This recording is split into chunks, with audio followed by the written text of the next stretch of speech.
y tenían que traer los certificados de vacunación acá, ¿cierto? Pero como ustedes ya también se habían puesto vacunas que les estaba pidiendo aquí, muchos no tuvieron que ponerse la vacuna de nuevo, sino que tenían que mandarse a hacer unos títulos de inmunoglobulina, ¿cierto? ¿A alguien le tocó hacerse títulos de inmunoglobulina acá? Por ejemplo, el que se puso la vacuna de la hepatitis, no se la tenía que volver a poner porque si se mandaba a hacer los anticuerpos de hepatitis, pues ya lo iba a tener expresado. ¿A alguien le tocó hacerse los anticuerpos de hepatitis B acá? A nadie. Bueno, qué casualidad, a ninguno le tocó. Nuestro cuerpo puede llegar a producir 5 tipos de inmunoglobulina, o nuestras células pueden llegar a producir 5 tipos de inmunoglobulina, o anticuerpos. No se les olvide, las inmunoglobulinas son los mismos anticuerpos, y los anticuerpos son los que interactúan con los antígenos, ¿vale? La primera inmunoglobulina se denomina inmunoglobulina M. Se denomina inmunoglobulina M porque está relacionada con una cadena pesada que se denomina mu. Por eso se denomina M, ¿no? Se llama M por eso. Porque la letra que lo caracteriza es la letra mu, del griego. Y esta inmunoglobulina la podemos encontrar usualmente en un 6% en el suero o plasma sanguíneo. ¿Qué tiene en particular esta inmunoglobulina? Que es la inmunoglobulina más grande y más pesada de todas las inmunoglobulinas. Y usualmente, miren esto, este es el peso que tiene y tiene unos números en los sitios de fijación. ¿Qué significa? Que esta inmunoglobulina que está aquí puede fijarse a 10 antígenos, no diferentes, sino que a 10 sitios de acción de un antígeno al que él quiera atacar. Por ejemplo, vamos a quitarlo acá de esta manera. ¿Se dan cuenta? Esto le denominamos a nosotros un monómero. Si encontramos esto así, esto le vamos a denominar, si aquí hay uno y un monómero, si aquí hay dos, ¿cómo sería entonces? No. ¿Ah? ¿Cómo se llamaría? Monovinio. Mírenlo allá si quieren. Dímelo. Y si tiene 5, ¿cómo se va a denominar? Penta, supongo. Pentámero, ¿cierto?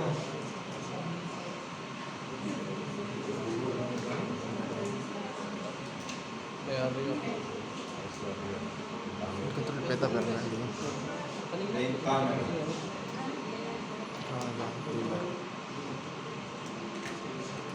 Cuando me refiero a los sitios de fijación o al número de antígenos que se fijan en cada uno de estos monómeros, dímeros y pentámeros, significa que si en un monómero yo puedo encontrar dos sitios de fijación, ¿cierto? En un monómero, ¿cuántos voy a encontrar en el dímero? 4. Entonces, ¿cuántos voy a encontrar en el pentámero? 2, 4, 6, 8. Exactamente, son los sitios de fijación que pueden llegar a tener. Como la inmunoglobulina M, IgM, se la van a encontrar. La inmunoglobulina M es un pentámero y es la cadena más pesada dentro de las inmunoglobulinas. Nos vamos a dar cuenta que usualmente ellas tienen una función que está dada principalmente en la respuesta primaria. ¿Qué significa eso? Que cuando estamos expuestos ante un microorganismo por primera vez, la primera inmunoglobulina que se va a expresar y que va a ser liberada por los linfocitos B van a ser tipo inmunoglobulina M. ¿Sí vamos claros hasta allí? Ok. Ya. Profe, una pregunta. ¿Eso para todos tipos de microorganismos? ¿Ya bacteria o parásito? Cuando estés expuesto solamente por primera vez a esa agente infeccioso. Ahora, cuando ya hemos estado expuestos y vamos a tener una respuesta secundaria, recuerden que todos los linfocitos guardan memoria, ¿verdad? La inmunoglobulina que está asociada al guardar memoria viene siendo la inmunoglobulina G. Se denomina inmunoglobulina G porque la cadena pesada es gamma y este tiene un sitio de fijación para 2 microorganismos. Además de eso, lo vamos a encontrar en un 80% en sangre o plasma sanguíneo. Este porcentaje que estamos viendo aquí es importante por lo siguiente, porque dentro de la cantidad de agentes infecciosos o de antígenos a los que nosotros hemos estado expuestos, nuestro sistema inmunológico, como tiene que guardar memoria, esta es la principal razón por la cual se encuentra el suero plasma sanguíneo en un 80%. ¿A quiénes les ha dado dengue aquí? ¿A quiénes quién les ha dado chikungunya, a quién le ha dado Zika. Entonces, bueno, imagínense ustedes, a los que les haya dado dengue, si les dio dengue por primera vez, cuando estuvieron pasando por su proceso febril, una vez que pasaron por lo primero que se les activó fue la inmunoglobulina M, ¿cierto? Cuando ya pasaron del pico febril y se estaban recuperando, lo siguiente que queda es inmunoglobulina G, y esa es la que queda guardada como memoria, que si en tal caso ustedes llegan a estar expuestos por segunda vez al agente infeccioso, automáticamente sus inmunoglobulinas G van a comenzar a interactuar con el antígeno y lo van a eliminar, por eso no van a pasar la segunda vez por la enfermedad en caso de que sea dengue tipo 1. Bueno, a mí me tocó el dengue.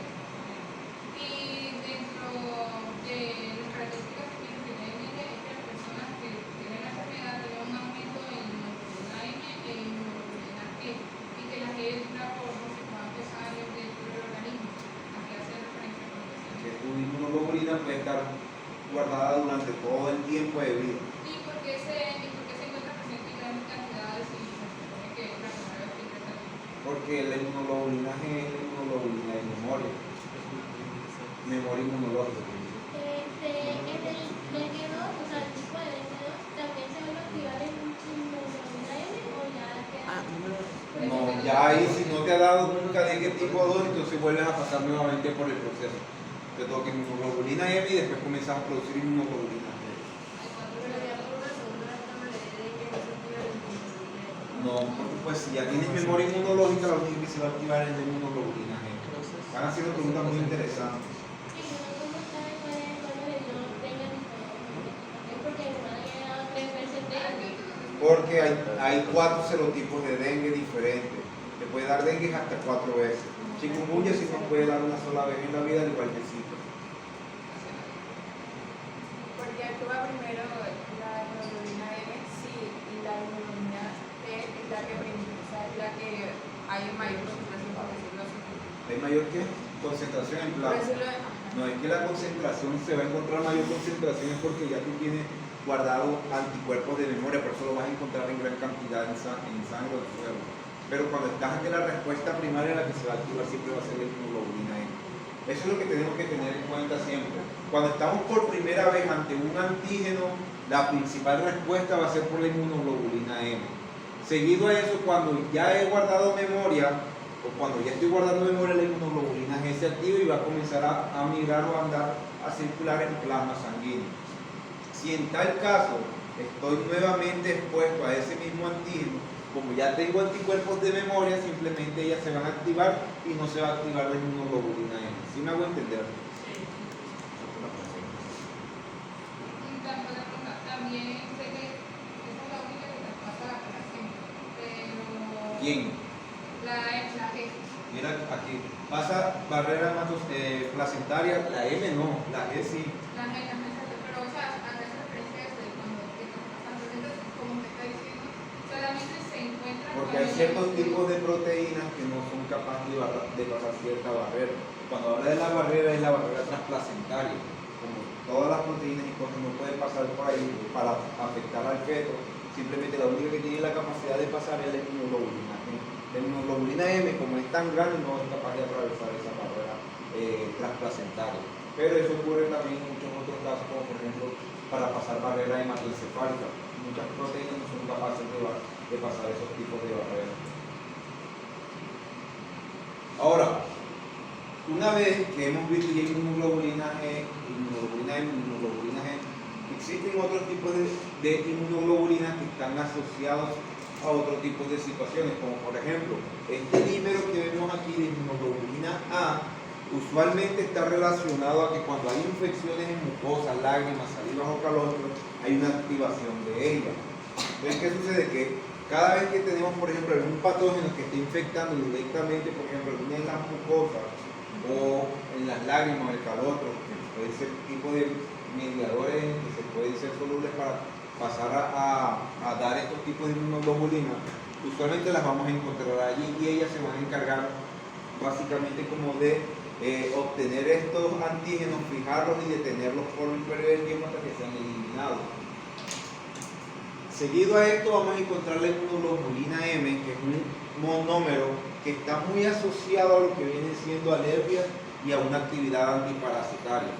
¿Qué significa eso? Recuerden que una vez yo les estaba hablando de los eosinófilos, basófilos y mastocitos, ¿verdad? Recuerden que cuando yo les hablaba de estas células, yo les decía que estas células tenían la capacidad de fijar en su citoplasma estos tipos de inmunoglobulina, ¿cierto? Principalmente inmunoglobulina E e inmunoglobulina G, ¿cierto? Como estos eosinófilos y basófilos están muy relacionados a la captación principalmente de este anticuerpo, por eso nosotros siempre vamos a asociar a que los mastocitos, eosinófilos y basófilos están estrechamente relacionados con la actividad antiparasitaria y los procesos alérgicos. Y por último tenemos una inmunoglobulina que no se le ha encontrado una función como tal a nivel serológico, sin embargo, desde el punto de vista de diferenciación de la célula, marca su actividad. Por ejemplo, si yo quiero reconocer un linfocito B maduro de un linfocito B inmaduro, entonces voy a tener en cuenta la inmunoglobulina B.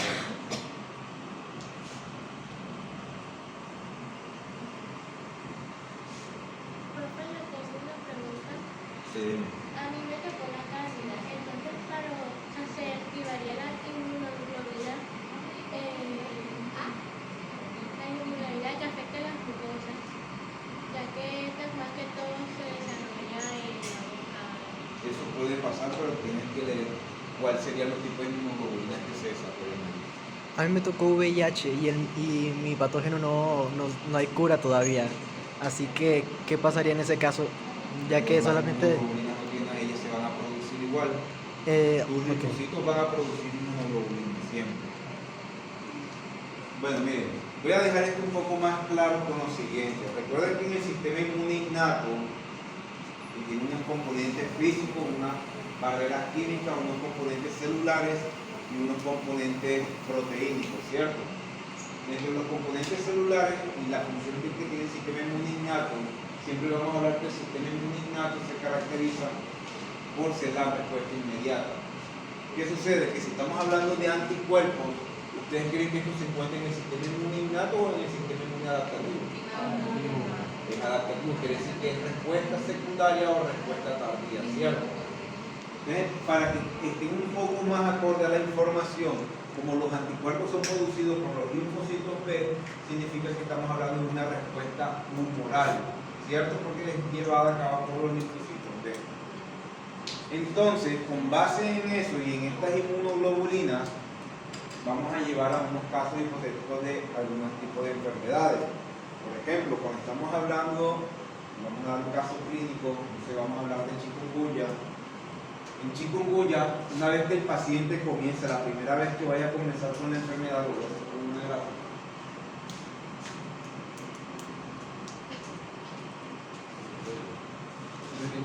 Día 1 de fiebre.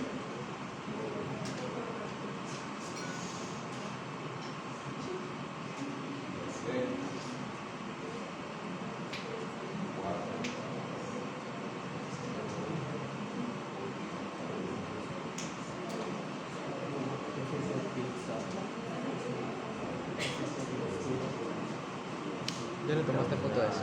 ¿Ya le tomaste foto de eso? Hazlo, que yo estoy grabando. Sebastián, necesitamos ayuda. Con... ¿Qué mierda es esto? ¿Qué cosa? Miren, pasa lo siguiente. Arregla. Una vez, Arregla que suponiendo que la mosquita del Que se Aedes una aegypti FC. llega y pica al paciente y lo infectado con el virus de chikungunya, lo primero que sucede es que, como estamos antes de que comience el pico febril, ¿cierto? Lo primero que ocurre es que hay un periodo de incubación. Ese periodo de incubación depende del agente infeccioso que esté, por ejemplo, en este caso con chikungunya, puede demorar de 7 a 14 días. ¿Qué significa eso? Que entre 7 a 14 días antes de que comience el pico febril hay un periodo de incubación. Una vez que la mosquita pica al paciente o al individuo, automáticamente nuestro sistema inmune innato comienza a contrarrestar y a pelear contra el virus, ¿cierto? Entonces ahí vamos a encontrar los fagocitos y vamos a encontrar las células dendríticas que van a interactuar con ese patógeno, ese antígeno, y van a tratar de eliminarlo. Durante este periodo de incubación, si en tal caso nuestro sistema inmunológico innato no es capaz de eliminar el patógeno, entonces comienza una serie de procesos inflamatorios. ¿Cuáles son esos procesos inflamatorios? Quiere decir que va a haber mayor reclutamiento de ¿quiénes? Tanto de células fagocíticas como de células dendríticas y de linfocitos de naturaleza asesina. Y va a comenzar la superproducción de que antes de que se vaya a producir fiebre, va a comenzar la superproducción o liberación de citocinas. Esas citocinas que se van a activar aquí son citocinas inflamatorias.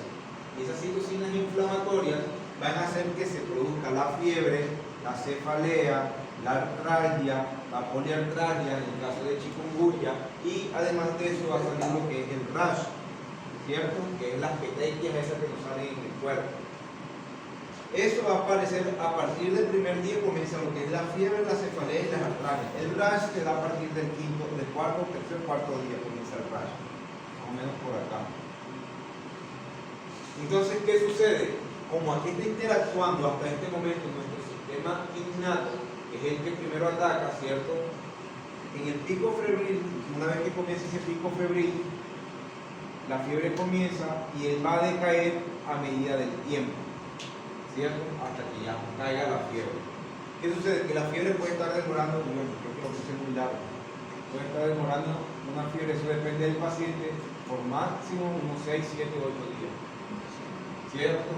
Eso es lo que puede demorar el pico febril de dengue, de chikungunya. Pero todo eso sí no es una evolución cuando empieza a hacer. Cuando hay fiebre, comienzan los síntomas a aparecer. Desde que hay fiebre, comienza, por ejemplo, la cefalea, la artralgia, la poliartralgia. Sistema inmune innato. ¿Cuándo comienza a aparecer el sistema inmune adaptativo? En el caso de chikungunya, los pacientes con chikungunya, la inmunoglobulina M comienza a producirse a partir del cuarto al quinto día. O sea, aquí va la inmunoglobulina M. Y ya va un periodo de tiempo y comienza a decaer luego. Y aquí hablamos de inmunoglobulina M. ¿Cuándo comienza a aparecer la inmunoglobulina G como producción? Aparece a partir del día 7 u 8. O sea, aquí comienza la inmunoglobulina G. Y la inmunoglobulina G puede demorar años. No voy a decir cuánto, pero puede demorar años. Esto es inmunoglobulina G. ¿Qué pasa? El paciente con chikungunya resulta que en el periodo de incubación comenzó con la sintomatología después de un periodo de tiempo, comenzó con las fiebres y comenzó con liberación de cefalea, artralgia, el rash al tercer día, y las citocinas son liberadas en este periodo de tiempo. Una vez que todo este proceso comienza a ocurrir, el paciente comienza a crear, aparece lo que es el sistema inmune adaptativo, ¿cierto? Y comienza el sistema inmune adaptativo con la producción de ¿qué? Producción de anticuerpos mediante linfocitos B, comienza a crear inmunoglobulina M, porque es la inmunoglobulina de respuesta primaria. Como nunca había tenido chikungunya, esta vez que fue lo que comenzó a crear inmunoglobulina para destruir a ese microorganismo mediante inmunoglobulina M, que es la respuesta primaria. Después que ya han pasado 6, 7 días, ya el paciente comienza a producir ya no inmunoglobulina M, sino que comienza a producir inmunoglobulina G, porque la inmunoglobulina M ha contrarrestado y ha eliminado gran cantidad del antígeno, y ya lo único que se está haciendo es asegurándose de tener anticuerpos de memoria contra ese patógeno. Si me hago entender hasta allí, ¿cierto? ¿A partir de qué día comienza la inmunoglobulina M? A partir del día 7, día 8 en adelante, ¿vale? Y la inmunoglobulina G puede demorar años en sangre. ¿Por qué les explico esto ahora? Hay unas pruebas que vamos a realizar en la próxima semana, que es en el laboratorio, que son como unas pruebas de embarazo. 2 rayitas positivas, una rayita negativa, tal cual. Son pruebas inmunocromatográficas. Las pruebas inmunocromatográficas, en el caso, por ejemplo, supongamos que esto es chikungunya todavía, ¿cierto? Me va a mostrar un control, una línea de control, me va a mostrar una de IgM y una de IgG. Y vamos a adicionar aquí un tipo de muestra. Miren, esto es importante lo que les voy a decir. Si estas dos inmunoglobulinas, yo les mencioné dónde se encontraban, ¿cierto? ¿Y dónde se encuentran estas dos inmunoglobulinas? Plasma o sangre, ¿cierto?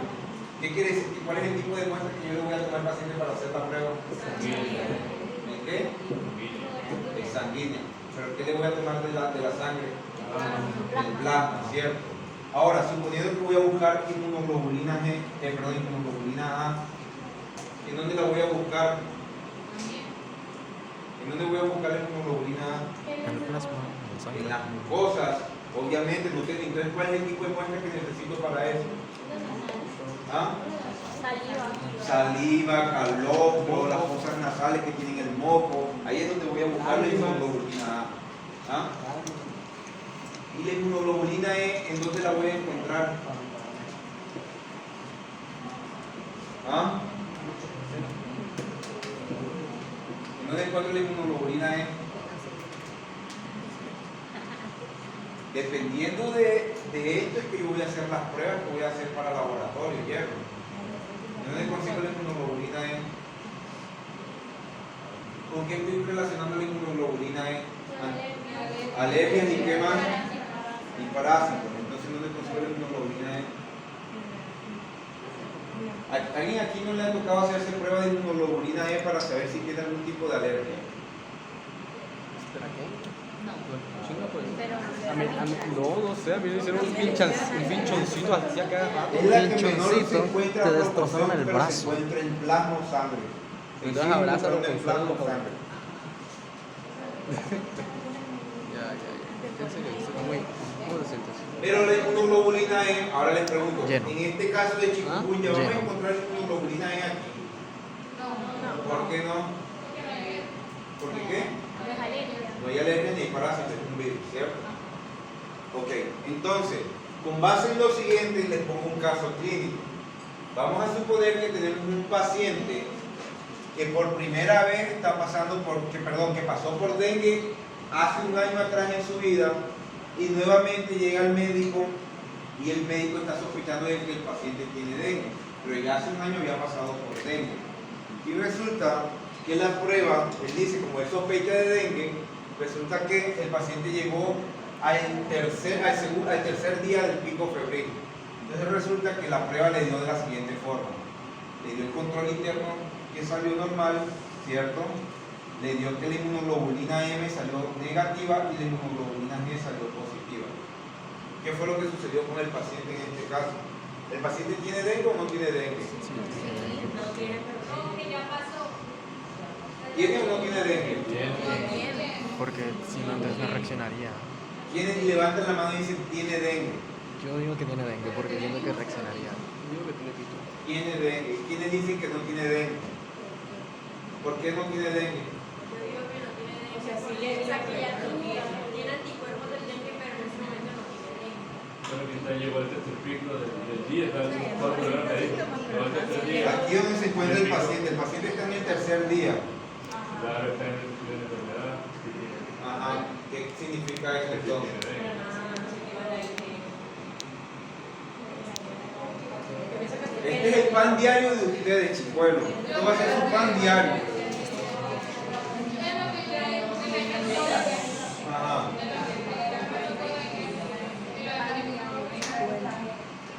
Yo creo que de pronto, porque como usted dice, la inmunoglobulina G puede perdurar por años, pero tengo entendido que nosotros podemos crear ciertos anticuerpos por cierto determinado tiempo para que sea el serotipo que fuimos infectados o es otro tipo de serotipo.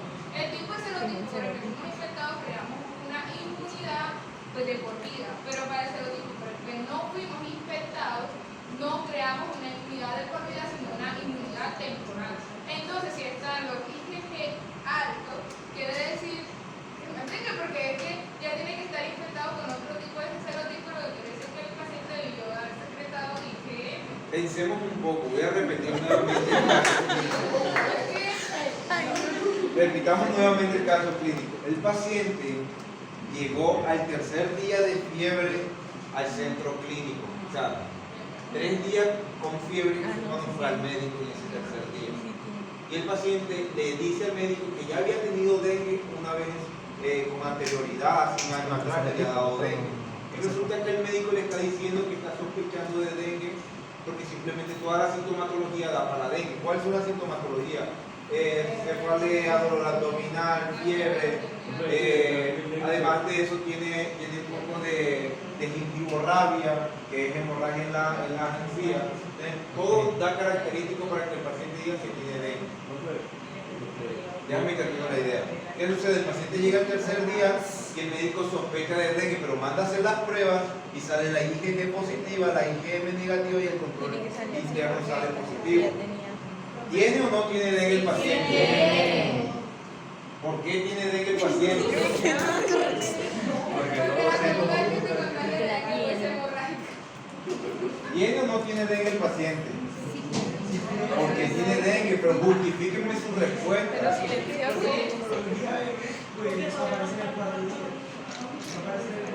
Yo a todos ustedes los repruebo hoy mismo. Miren, yo no puedo decir si el paciente tiene dengue o no. Yo puedo sospechar que el paciente tiene dengue, pero no puedo confirmar que el paciente tiene dengue. Sí me hago entender por qué. Miren, al tercer día la inmunoglobulina M ni siquiera ha aparecido. ¿Qué significa eso? Que si yo le hago a ese paciente, le monto inmunoglobulina M, pues obviamente la prueba me va a salir negativo. ¿Qué me tocaría a mí como médico? Esperar a que cuarto, quinto, sexto día que el paciente se le aparezca la inmunoglobulina M. Yo voy a esperar a que mi paciente cumpla 4 o 5 días más de fiebre para eso. No. Obvio no. ¿Qué pasa? Que hay muchas cosas, hay diferentes tipos de pruebas que no solamente son inmunológicas que me pueden permitir a mí buscar otro tipo de, buscar otro tipo de presencia de que haya o no haya dengue. Y aquí es donde yo le hablo a ustedes siempre de pruebas inmunológicas diferentes, porque si esta está buscando anticuerpos es una prueba indirecta, pero si voy a buscar el antígeno es una prueba directa. ¿Qué significa eso? Voy a buscar la proteína específica del dengue. Y estas pruebas usualmente solamente las puedo utilizar entre el primero al cuarto día de exposición de la enfermedad. Una pregunta. Usted dijo que la inmunoglobulina M en la segunda vez que le daba dengue, creo que era dengue o chikungunya. Ya vamos a explicarlo con el caso clínico. Entonces mi pregunta es, ¿por qué se supone que se puede activar ese sistema cuando ya era la segunda vez? O sea, que esa es la idea de los cuerpos. Ahorita les mencioné que dengue porque es una puede un dar, serotipo tiene diferente, 4 es otro- serotipos. es otra variante. otra cepa. Ajá. Por tanto, dengue te puede dar 4 veces en tu vida. Si te dio dengue tipo 1 y estuviste expuesta por primera vez, se te da tanto la inmunoglobulina M y con el tiempo la inmunoglobulina G. Si te da dengue tipo 2 y ya pasaste por dengue tipo 1, te va a dar activar la inmunoglobulina M y la inmunoglobulina G de memoria.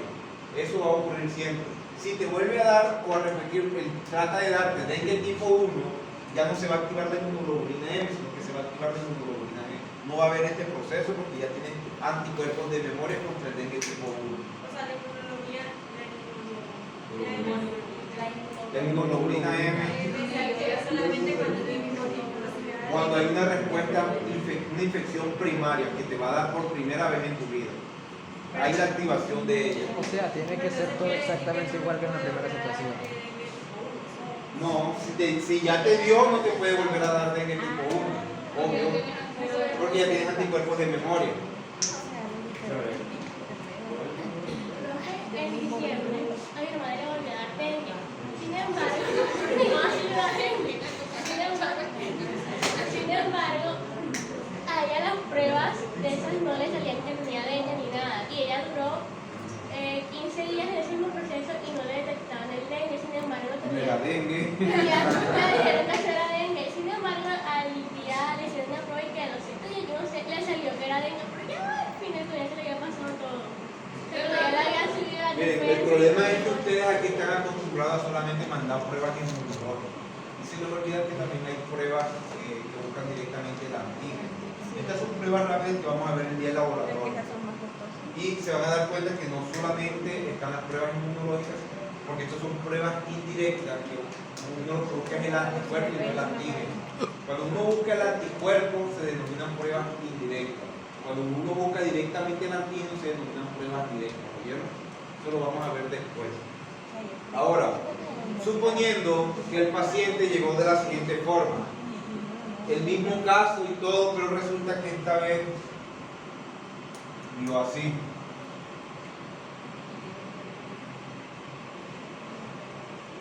¿Qué opinan ustedes con respecto a esto? Es el control interno de la prueba. Lo IgM positiva y IgG positiva. ¿Tiene dengue o no tiene dengue? No tiene que tener porque si ya se ¿Ah? el gen. El control interno me indica a mí que la prueba está buena. Entonces, ¿tiene o no tiene dengue positiva? No se sabe, tienes que volver a hacer. La prueba se considera inválida. No se sabe porque la prueba es inválida, porque si el control interno no sale, no me confío de que esto esté bueno, ¿vale?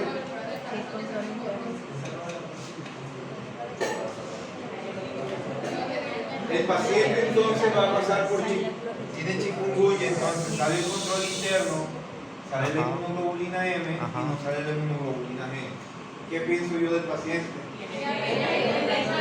¿Por primera o por segunda vez? O sea, ya captaron el mensaje, ¿verdad? Eso creo.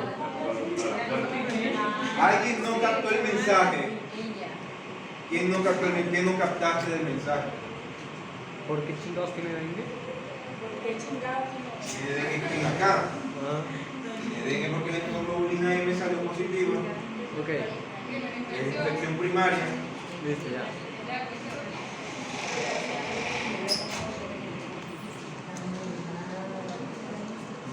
¿Alguna duda hasta acá? Entonces,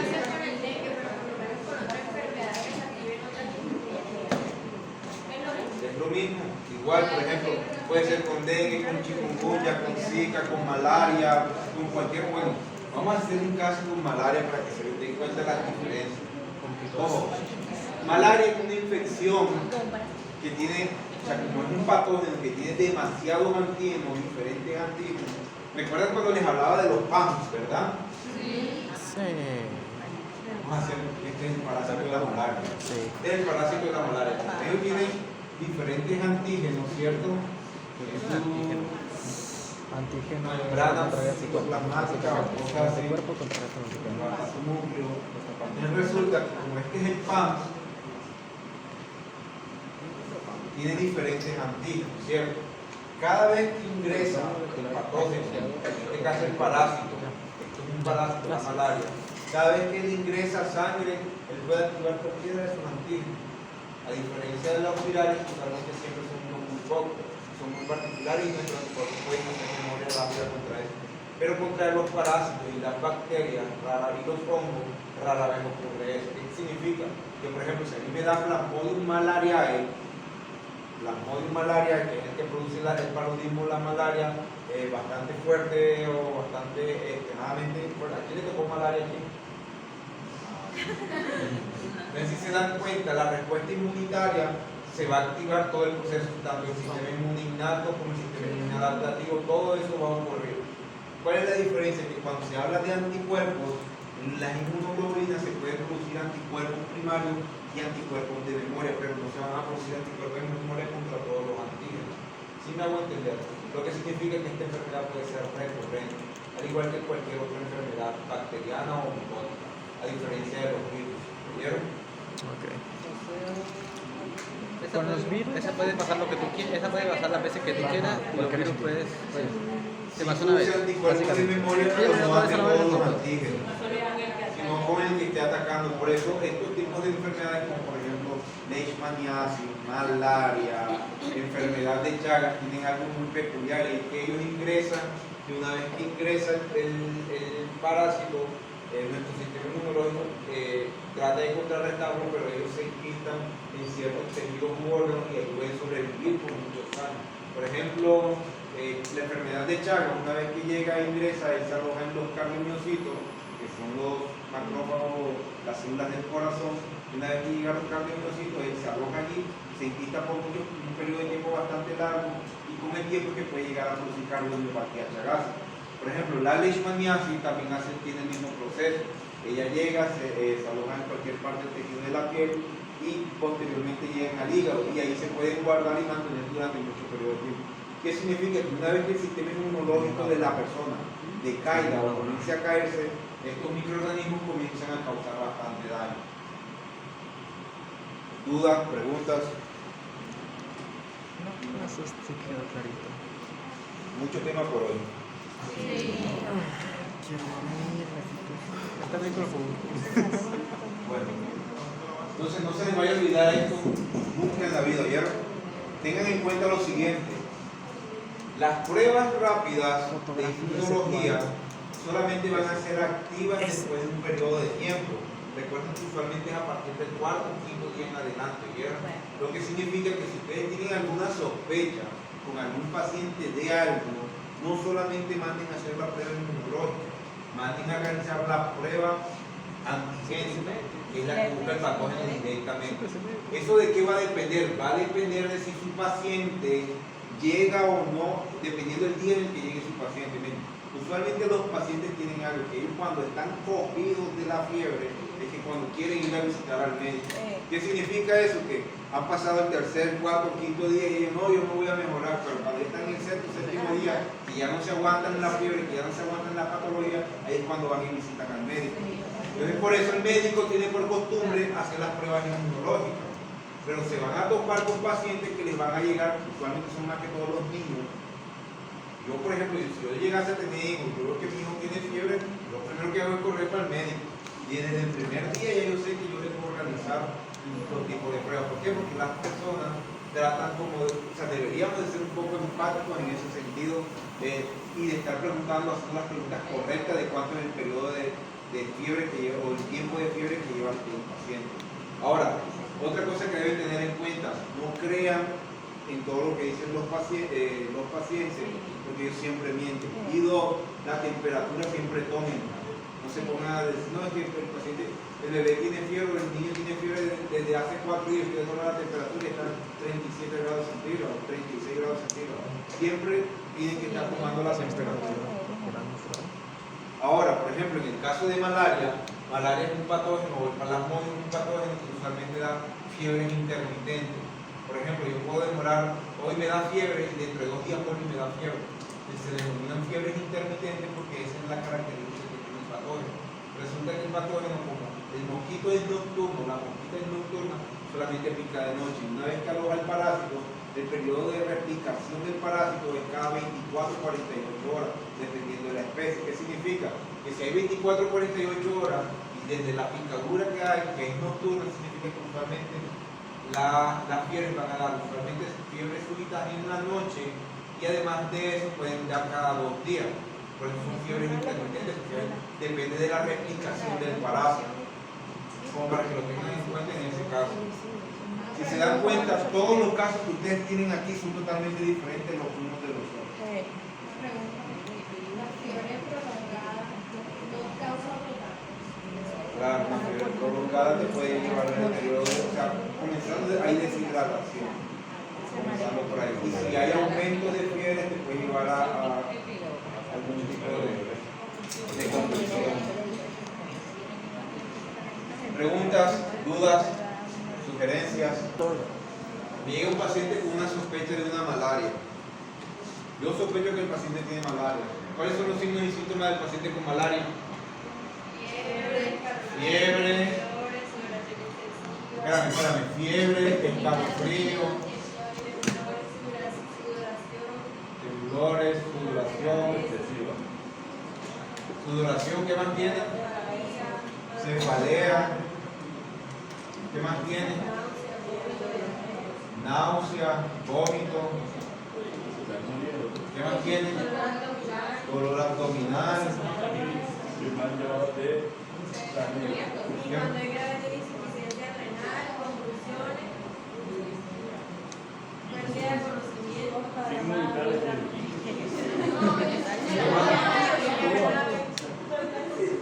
Oye, pero no me han dicho la dice que plasmódico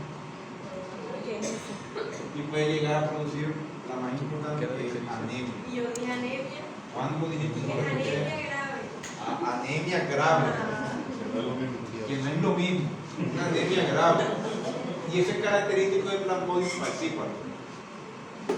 Porque plasmodium ovale o plasmodium vivax no tienen esa característica de causar una anemia grave. Piel amarillenta ocasionada por Entonces miren todo lo que produce, miren todo con lo que llegó el paciente. Y las fiebres, ojo, importante, las fiebres van a ser intermitentes o ondulantes. Intermitentes o ondulantes. Esa es una característica clave de estos pacientes, ¿oyeron? Entonces, miren, llega el paciente y tiene toda esta sintomatología. Y yo digo, sospecho de que el paciente pues tiene una malaria. Ojo, sospecho, porque esto también me lo puede dar una leptospirosis. Esto también me lo puede provocar un dengue. Esto también me lo puede provocar un chikungunya. Todo depende. Entonces, ¿qué pasa? Pues yo sospecho de malaria, yo llego y ahora les pregunto, ¿cuál es el tipo de muestra que debo tomar al paciente para poder realizar algún tipo de prueba? ¿Por qué sangre? Porque son parásitos. ¿A quién afecta? Exactamente, el mosquito afecta al huésped, a la sangre del huésped, y ustedes que lo lleva hasta los hepatocitos, que es a lo que infecta. Hepatocitos. ¿Y los hepatocitos en dónde se encuentran? Hígado. Y del hígado luego, ¿a dónde pasa el parásito? Al torrente sanguíneo. la pitosis. ¿El hígado pasa a dónde? Si ven la importancia de conocer a su microorganismo antes de comenzar a hablar de inmunología, ¿verdad? Miren, resulta que cuando la mosquita, porque es una mosquita hembra, no es un mosquito, es una mosquita hembra, cuando la mosquita pica, que es una mosquita nocturna, bien bandida, entonces ¿qué sucede? Ella ingresa, pica y lo primero que hace es chupar sangre, pero ella antes de chupar sangre suelta la saliva y la libera en el cuerpo, en este caso en la piel, en la dermis. Una vez que el parásito llega, el parásito tiene que migrar y viajar hasta el hígado para poderse transformar allí y convertirse de una, no recuerdo si se llaman como tipos de esmerozoitos, ellos se convierten a trofozoitos. Entonces, ¿qué sucede? Que el microorganismo, en este caso el parásito, automáticamente una vez llega al hígado, ahí se va a quedar por un periodo de tiempo largo replicándose dentro de los hepatocitos. ¿Qué sucede? Que en este periodo de incubación el parásito puede demorar entre unos 15 a 20 días antes de que comience la sintomatología, ¿vale? Una vez que comienza el parásito a replicarse dentro del hígado, cuando ya los hepatocitos ya no lo soportan, los hepatocitos se rompen y el dolor abdominal, la ictericia va a aparecer debido a que hay un rompimiento en gran cantidad de los hepatocitos, que son las células que se encargan de recubrir todo el hígado, ¿cierto? ¿Qué pasa? Que los primeros síntomas que comienzan a aparecer son fiebres, escalofríos, temblores y sudoración, es porque las células están peleando como respuesta inmunitaria inicial contra el parásito, ¿cierto? Al igual que la cefalea. Luego comienzan síntomas como el dolor abdominal, lo que es la ictericia, porque cuando hay rompimiento y ruptura de hepatocitos, obviamente si la función del hígado es ¿qué? ¿Cuál es la función que tiene el hígado como tal? A ver, pues escucho. Síntesis. ¿Qué función tiene el hígado? Síntesis de ADN. De ADN. Ibas a decir síntesis de ADN. ¿Qué función tiene el hígado? Síntesis de algo, no me acuerdo de qué. Estamos mal, chiquillos. Se lo voy a dejar de tarea. ¿Qué sucede? Cuando las células de los hepatocitos se rompen, se supone que ellas se encargan de todos esos procesos o productos de eliminación. El hígado tiene que ver con todo. ¿Qué significa? Que cuando yo le doy alcohol al hígado, automáticamente él tiene que tratar de transformar toda esa cantidad de alcohol, desdoblarlo y buscar una forma de eliminarlo. ¿Qué sucede? Que si yo tengo, por ejemplo, mis hepatocitos disruptivos o dañados automáticamente no van a cumplir con las funciones que debe tener el hígado. Y entonces, ¿qué pasa? Comienza la ictericia, que es lo que me puede llevar a mí, si en tal caso todos mis hepatocitos son eliminados, puede llevarme a que al paciente le dé una cirrosis hepática. Ictericia, amarillamiento del cuerpo. Por falta de bilirrubina. De hecho, cada vez que yo tengo un paciente que sospecho de malaria, yo le mando a hacer por eso las transaminasas, que son las pruebas del hígado para mirar a ver cómo se encuentra el componente a nivel hepático. O si el hígado está funcionando bien, por eso hago las transaminasas. Entonces, una vez que el hepatocito, el microorganismo ingresa, cuando está en el proceso del rompimiento del sistema inmunitario innato, lo primero que va a hacer es activar todas sus citocinas y se van a producir fiebre, escalofríos, temblores, sudoraciones, cefalea y posteriormente va a haber dolor abdominal porque hay destrucción directamente en el hígado, ¿no? Y se va a producir lo que es la ictericia. ¿Cuándo se va a producir la anemia? La anemia se va a producir cuando el microorganismo pasa del hígado a la sangre. Y en sangre ellos van a tener contacto principalmente con un ente celular que vienen siendo los glóbulos rojos y los eritrocitos. Cuando el microorganismo llega a los glóbulos rojos o eritrocitos, comienza a replicarse dentro de los glóbulos rojos o eritrocitos, y una vez que ya no se aguanta más la carga del parásito, automáticamente el glóbulo rojo muere o eclosiona o hay una apoptosis de las células y son liberadas todos esos tipos de parásitos a unas nuevas células.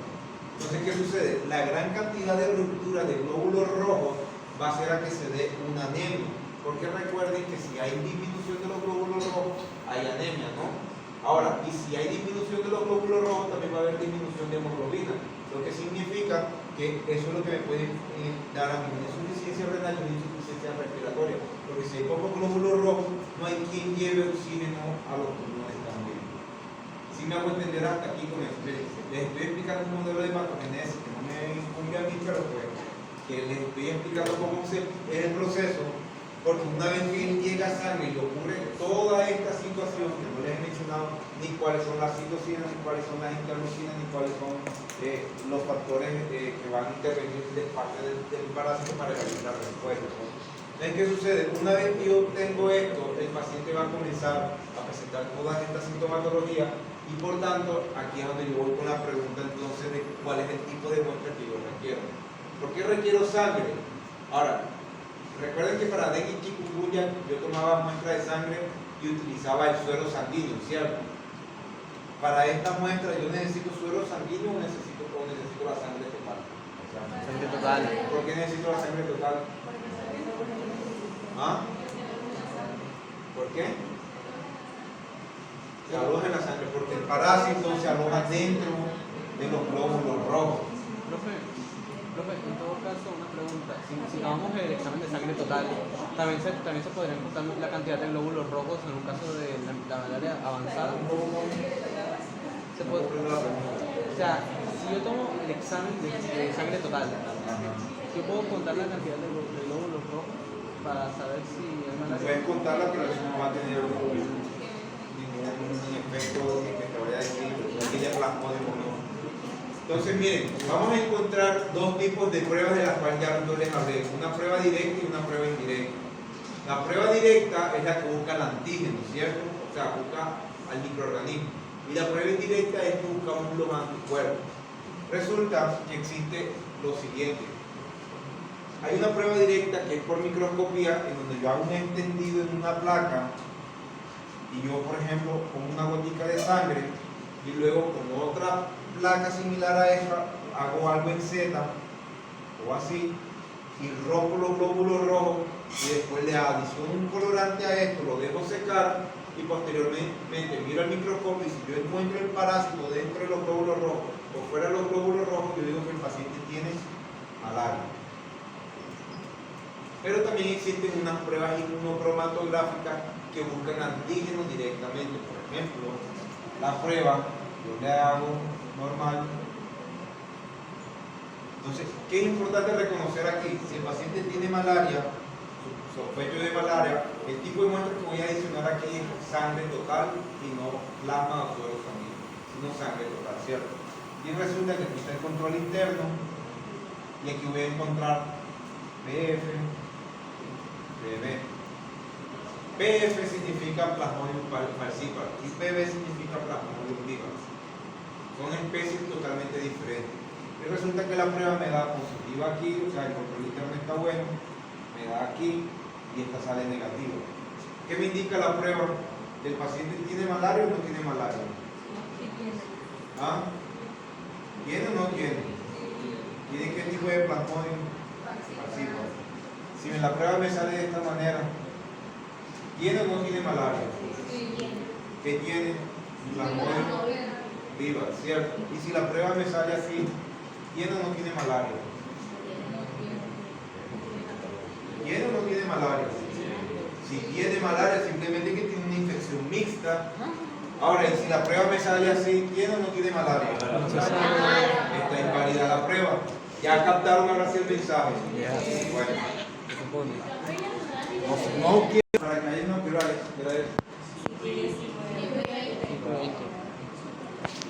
para que haya una superproducción de linfocitos, de anticuerpos. Ya yo les mencioné que los linfocitos B son los que crean los anticuerpos, ¿cierto? ¿Se acuerdan de la inmunoglobulina D que les hablaba? La inmunoglobulina D siempre va a estar marcada principalmente en las células, en los linfocitos B inmaduros. Y una vez que un linfocito